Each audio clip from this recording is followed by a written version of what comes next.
And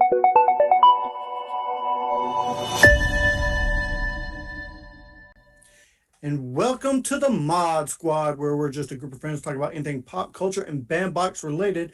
Today we have a special guest for you. Today we have Mr. Hen Haeser.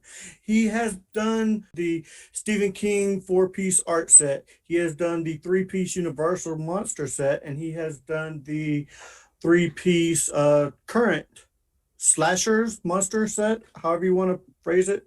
Welcome to the show, Ken, man. Hey, Thanks for having me. Appreciate I it. have to ask at the top, like always, man. How long did it take you to sign 2,500 art prints?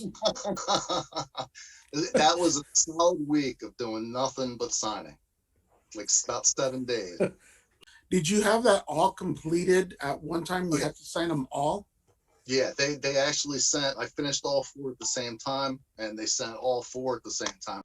So that's about 10,000 prints. I was going to say that's like 10,000 then, yeah, because you got the 2,200 and the 500.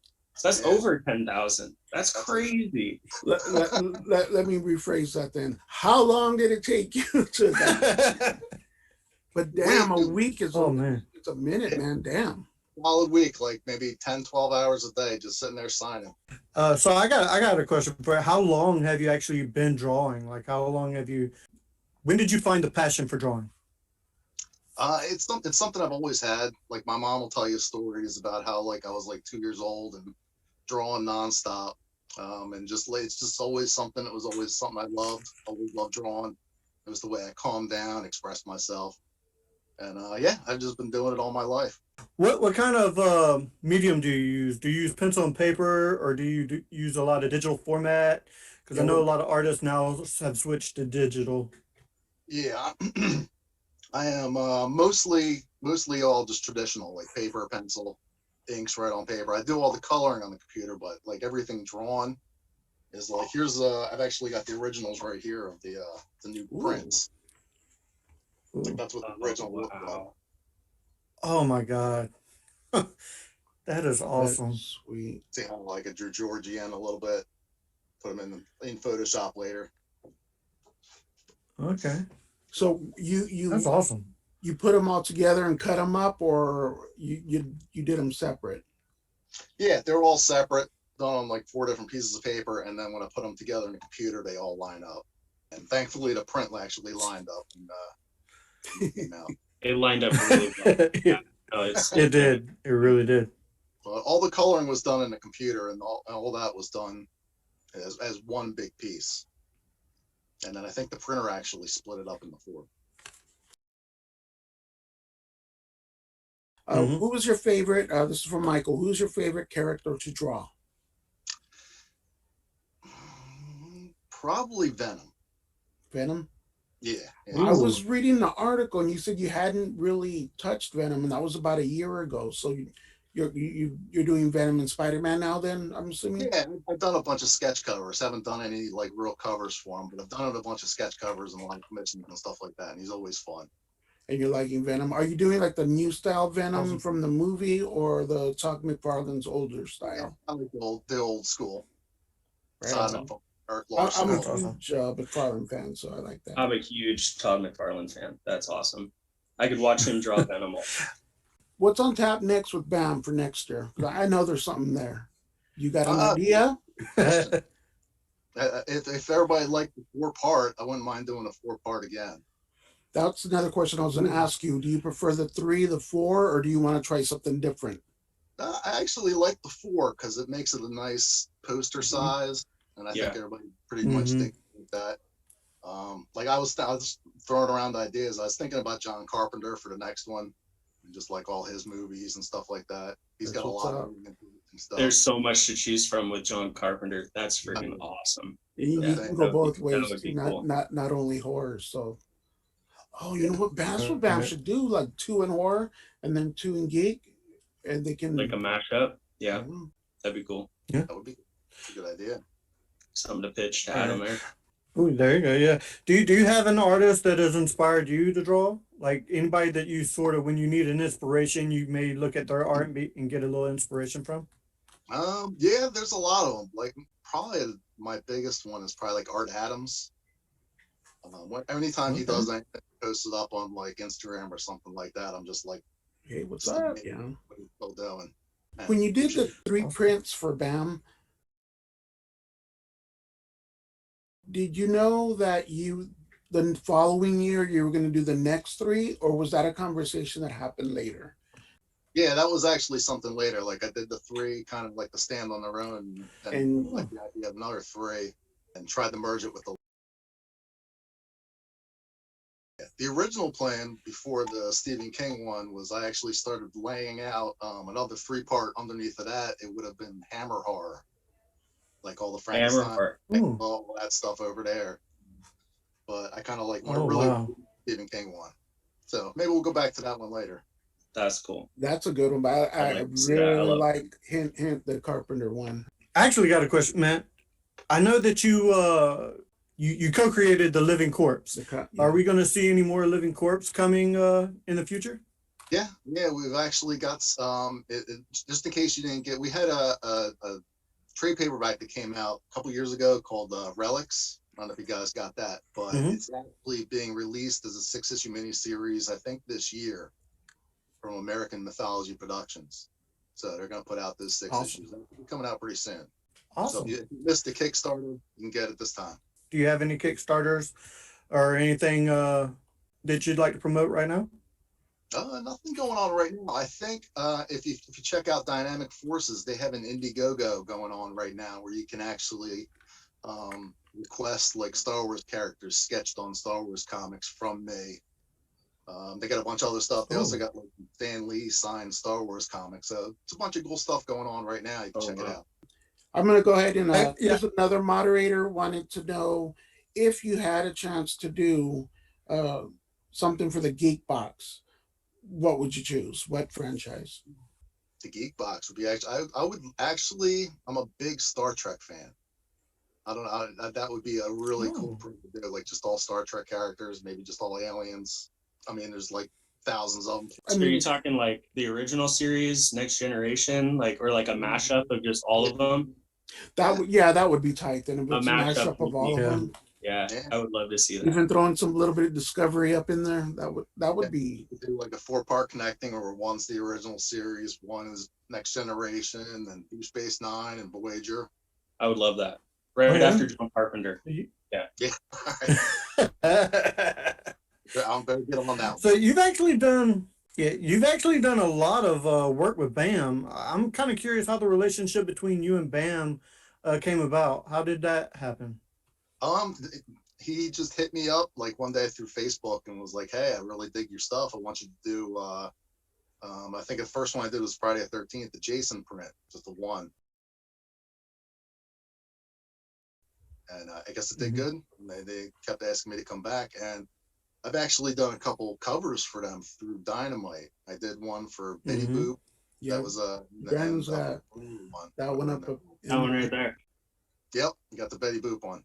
This is really cool because my grandmother growing up, she was a huge Betty Boop fan. She had Betty Boop stuff all over her house when I was growing up. So whenever I go over, I would see Betty Boop stuff everywhere.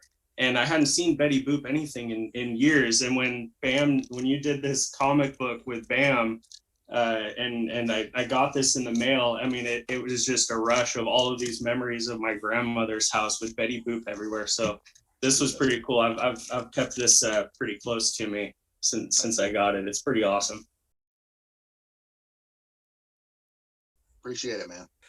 What kind of art do you have on your arms and stuff? What do you go with for that? What do you got? This one's all Star Wars stuff. Oh, nice. And you say you're a Star Trek guy. Yeah, but I got mostly. You can be both. I'm both. There's the corpse. Yeah. That's what's up, man. That's awesome. Like that in the end. All Spider-Man stuff. Yeah. There you go. So I've got Spider Gwen right there as my pinup. Oh, cool. Awesome. And then I've got it's hard to see Anti-Venom on this side. Cool. I was born with this mole right here. It doesn't. You should get that looked at. Do you do your own art and then someone tats you, or do you let them do the art? I mean, are you critical of someone else's art being on you? No, actually, it's pretty easy because the co-creator of the Living Corpse, Buzz Hassan, is a tattoo artist. So he's the one that does like 99% of my tattoos. So that's we've awesome. been working together for like 15 years. So I'm like, whatever you want to do, I trust you. Yeah. What do you collect anything? I see stuff up on your walls. I can't tell if it's what it is. What do you collect? What are you into? Right Well, that's a there. good question. Yeah. Yeah, that's a shelf full of you remember in the early 2000s Star Wars put out the Star Wars Unleashed. They were kind of like Ooh, I still got some of those in the box. Mm. But yeah, those ones were nice. Yeah, they're like little cheap statues pretty much. So I got like all of those, and then these are all Masters of the Universe, He-Man, stuff like that.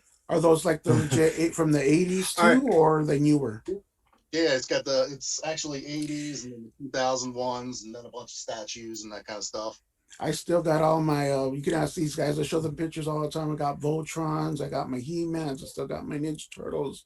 I still got, they say I'm a hoarder. I'm just like, I don't throw anything away. I just keep Oh it. man, me and my wife just had that conversation too. I said there's a fine line between hoarder and collector, and I ride that line very well. Yeah. I got a question. Since you have your Star Wars and your He-Man figures, which would you consider to be a better toy growing up with? Would you're gonna go Star there. Wars figures, you're gonna go there. Or the He-Man figures? We did a bracket style or March Madness of the greatest toy of all time, and he's mad because Star Wars beat out He-Man. But go ahead. Star Wars beat out He-Man. Star Wars? He-Man was bigger, different things. Star Wars was cool, but they were tiny. So which one then? Mm-hmm. He-Man. So which one? I didn't hear you. What? Star Wars? Go. Star Wars? No. But George Lucas changed the game though when he came out with the Star Wars toys. There wouldn't have been He-Man if there wasn't Star Wars. Because back when hey man, don't argue with the man. He gave his opinion. But he doesn't have He-Man tats. I don't get it. I've been meaning to. I need a He-Man and Star Trek tats. You were doing Grumpy Cat. Is that series still continuing? No, that hasn't. It was a few years ago, and I think another company picked up the rights, and I think they're just reprinting the old stuff. So they're pretty. So their old stuff. Yeah, it was the old stuff that came out a few years ago. I think I did like 9 issues of that, so it collects everything. That was a fun book to work on. Awesome. Do you do conventions a lot? Do you do those? Do you like doing conventions? Well, I used to do a few. I've actually got one in not this weekend coming up, but next weekend is Monster Mania. It's like the first time I've been back since before the pandemic hit. So it's like the first convention I've been at since like maybe a year and a half. Yeah. That's awesome. Yeah, I'm going to Days of the Dead in Las Vegas this weekend. It's the first con that we've been to since before last year, so we're really excited about it too. Love the horror cons, and I love the cons because I've got to meet a lot of the artists that I've enjoyed their artwork, but I've also discovered a lot of new artists and new artwork at these cons, because of their table setup. So yeah, I think the conventions are a great way for the artists to get their work out there. So I'd love to see you one of these days. Hopefully that'd be awesome. Yeah, hopefully everything opens up a little bit more and we can do it. Starting to. Yeah, I forget that in front of people, so it's gonna be fun. Yeah. Yeah, I'm one of the biggest supporters of BAM art in general. I love to support the BAM artists, especially since everything that's been happening within the past year or so. Not very few conventions, if any. But BAM's still able to reach out and put some artists in a box and help them out. So anything we can do to help other artists is what I enjoy doing. So that's one reason why we like doing these interviews, even though as unprofessional as this may seem, we're actually really enjoying this. So thank you for your time, I actually. appreciate it. Thanks for having me. I'm going to end it with the rapid fire questions as always. Universal monsters or slashers? Universal. Betty Boop or Red Sonja? Red Sonja. Conjuring universe or the Stephen King universe? Stephen King universe. Justice League or Avengers? Avengers. Street Fighter or Mortal Kombat? Mortal Kombat. Pop culture in general or horror? Horror, I'd say. Yep. Last one, Star Wars or He-Man? Star Wars. Love it. We're going to list all your socials down below. Is there any last words you'd like to give anybody out there? I appreciate it, and I hope everybody digs the prints, and I appreciate the support, and thanks a lot, guys. And thanks for letting us know you're going to be here next year too. Right? You can jump right on this John Carpenter print. Yes. Do it. Yes. Wait to sign another 1,000 of them. That's awesome. All right. All right. Well, I believe that does it for this episode of the Mod Squad. So for Brandon Felix and Mr. Hen Haeser, I'm Kevin saying keep on bamming, bammers. Stay golden. Cheers.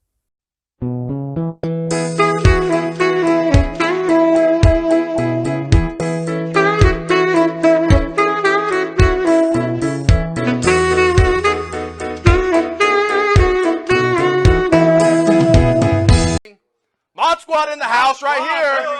Nothing but love for you guys.